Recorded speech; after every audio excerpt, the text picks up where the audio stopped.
Robert Davi is an actor and singer who has made appearances in some of the most successful film and TV franchises in history.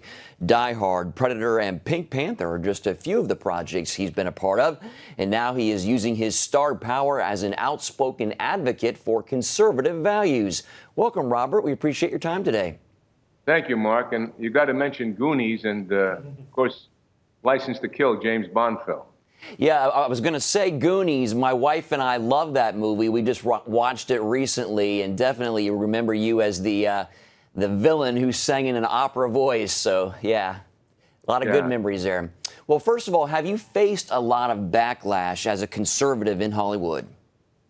Well, Mark, I mean, just imagine we're in a kind of a cesspit. I don't know if you know that I write for Breitbart. I don't know if you've read my articles.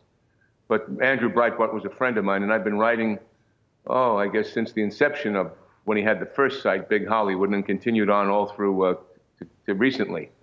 There was there's a backlash because I'm very outspoken, but also articulate. So it's not just someone, I'm a kind of like a triple threat because I'm culturally relevant.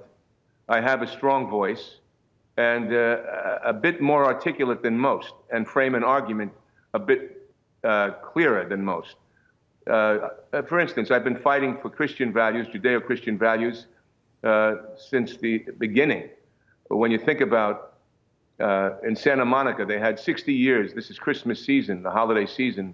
They had these nativity scene in Santa Monica, Saint Monica, California, for 60 years. And because some atheists put up some satanic symbols, they took down the nativity. The city council. I protested. I had a candlelight vigil that then brought that to the attention of the local papers, and it brought it to the local church, the local parish there. And one of the churches said, let's put the nativity here. But the attack on Judeo-Christian values, even when Kevin Spacey spit on the crucifix, he spit on Christ in an episode of that very famous Netflix show. I forget the name of it right now. But I wrote an article about that. I've been outspoken. I've been pro-Trump since the beginning. For a day he announced, I wrote an article. One of my recent articles, Mark, which is very important, is about the farewell address that Ronald Reagan gave when he left office. His farewell speech. Now, that's the most important speech a president gave.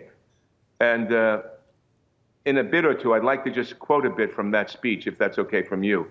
After we talk a little bit longer. Okay, go ahead. Okay.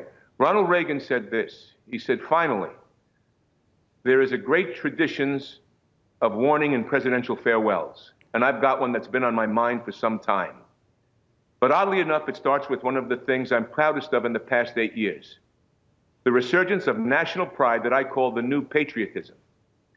This national feeling is good, but it won't count for much and it won't last unless it's grounded in thoughtfulness and knowledge. An informed patriotism is what we want. Are we doing a good enough job teaching our children what America is and what she represents in the long history of the world? And then he goes on and on and on, but it frames that argument. And I wrote an article saying that Donald Trump, the week he was elected president, I wrote an article at Breitbart, and you should read it, where I said he could bring back this informed patriotism.